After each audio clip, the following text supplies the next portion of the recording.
The press has taken only 2 lessons from the persecution of Brett Kavanaugh, not a sophisticated group. The first lesson is he is guilty, no matter how little evidence exists against him. And second, and this is a lesson they learned a long time ago, what I've been telling us a lot about for years, certain people are inherently bad because of their race and gender. And if you don't believe us, listen to this selection. A panel of 11 white male Republicans opted to have a female shield protect them. What we saw today from Judge Kavanaugh was the patriarchy and white male privilege on display. White men need to stop passing judgment on sexual assault victims. If you have a group of 11 white men sitting there on the Republican side, you have to ask, do they get it? Does Dave Gergen get it? Open question. Joy Behar gets it. She went on The View and went further. If you don't support further investigation of Kavanaugh, which seems like kind of a non-racial question, then somehow you want to institute apartheid. The people on the Republican side, it looks like to me, do not want to investigate this any further. They just want to hold on to their power. They know that this country is getting darker. So it's almost like they're worried that, oh, white people are going to lose all their power. Pretty soon we'll be like South Africa, apartheid, where 10% of white people were running the country. I'm not advocating for anyone's firing, but I know a lot of people in television who've been fired for saying way less than that. I hope that Joy Behar's not canned by ABC, but it's just kind of amazing that if you're Joy Behar, you can say literally anything on your network and nobody does anything. There's no advertiser boycott looming in her future. It's unbelievable. Senator Lindsey Graham, the new and improved version introduced yesterday, responded to this madness today. Watch. Senator Graham. Thank you. I know I'm a single white male from South Carolina, and I'm told I should shut up, but I will not shut up if that's okay. Professor Jason Nichols teaches African-American studies at the University of Maryland. He's a frequent guest on the show, and he joins us tonight. Professor, thanks for coming on.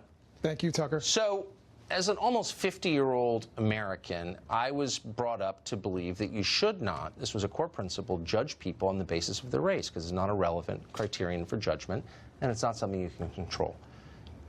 Is that still true? I think it's absolutely true that people should not be judged on the basis of their race, but there are advantages that certain people have on the basis of their race, class, and gender. And I think we need to acknowledge that. But right? I mean, that could be true in individual cases. Could be. But when in individual cases, but when you say it's true in every case, what you're doing is judging people on the basis of their race, which we just agreed is wrong. Well, again, number one, I said race, class, and gender.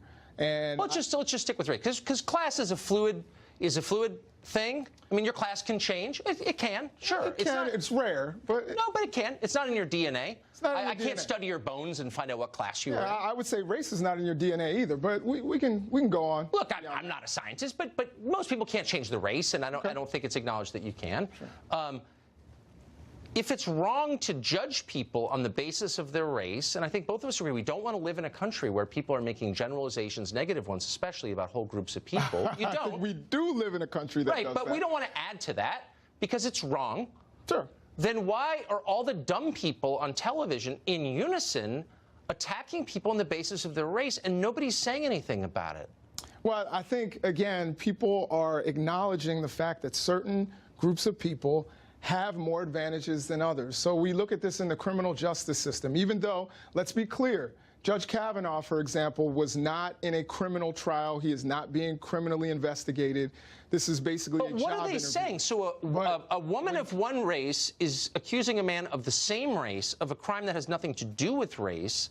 So why are, again, all the dumb people on TV making it about race, other than to divide and destroy Tucker, America? You're simplifying it a little bit. No, but tell me what I'm missing. That's what I'm asking. And what I'm saying is that it's not just race, it's race, gender, and class. But why are they bringing up race? Why is that relevant in a case where race doesn't intersect with any of the facts? Because this would be totally different if Judge Kavanaugh were, say, Native American, or if he were African American. If they were both Native American? Or if Dr. Ford were Dr. Ford and Judge Kavanaugh looked like Dr. Nichols, it would be a very different situation. But they're not. I mean, they're both the same race. Right, so but the fact is there a suggestion of racial bias here in this case? I would say at the top of our society, as you said, as we spoke about earlier, are usually educated, well-to-do, white, and male. Like Obama. And straight. Like Obama, the president. Right, Obama's not white, look, but Obama certainly checks some of those look, I don't want to bring up Obama. I'm just being snarky. What I'm really saying is,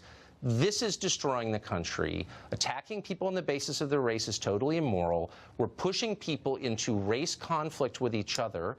And we shouldn't do that if we can help it. And we can't help it in this case. I think that there are lots of things that are destroying the country. Yes, there are, but this is one. And I would say that the inequality that we have and the inequity that we have in our society is what has always made America not as strong as it could be. I totally agree with you. And I just wrote a book on that. But it's not about attacking people as a group for their skin color.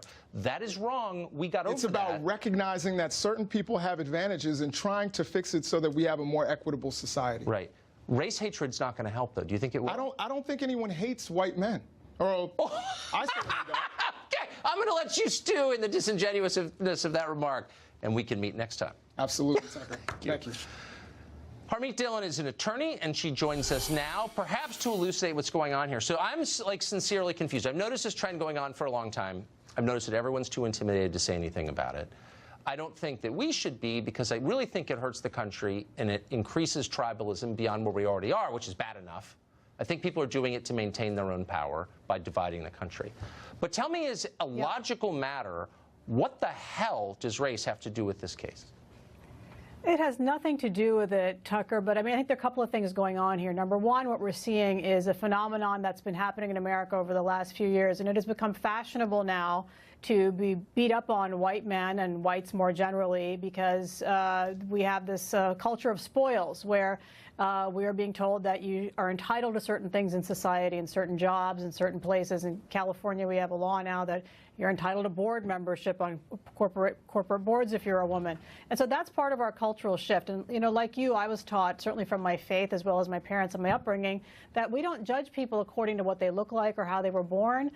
We only look at people according to their merit, and we treat everybody equally. And that's an unfashionable concept now. So unfortunately, if you believed in hate speech, what you heard yesterday would be the most vicious type of hate speech, and not just from the senators on the dais, but from every Democrat group and all the talking points. It was all hateful towards people like Judge Kavanaugh, which is kind of silly, as you pointed out, because both he and his accuser are from the same class and the same race and the same it literally couldn't be weirder. Are you worried that if dumb people like David Gergen or all the rest at CNN keep up with the race hatred, that will actually encourage some kind of conflict? You've seen this in a lot of different countries. We really don't want it here. But could we get there if they don't stop? We have it, Tucker. Oh my gosh! So on Berkeley campus across the street where I'm helping with litigation over there are places where whites are not supposed to go. I mean, that is apartheid. It's apartheid on our college campuses. It's outrageous. But at a higher level, stepping back from the cultural disintegration of this phenomenon. The Democrats are seizing on any kind of club that they have handy. So if you got a white man in front of you, let's beat up on him for being a white man. If it's Ben Carlson, maybe it call him works. Uncle Tom. You're right. I mean, maybe it works short term, but it seems like the long-term cost is potentially just way more than we'd ever want to pay. Very corrosive. Absolutely. Thank you very much.